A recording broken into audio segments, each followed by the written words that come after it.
हमारी आवाज़ कैसी जाएगी। हम सिर्फ आपके आशीर्वाद चाहते हैं।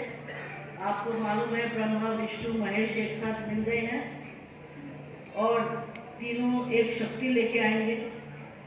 वो शक्ति को आपकी बहुत आशीर्वाद की ज़रूरी है। यहाँ बहुत लोग आए हैं, दूर दूर से आए हैं और बहुत उम्र वाले भी आए हैं। तो हम आप सबको प्रणाम करते हैं कि आपने इतना कष्ट लेके इतना दूर से आप हमें प्रेम से इस कार्यक्रम के लिए आए हैं।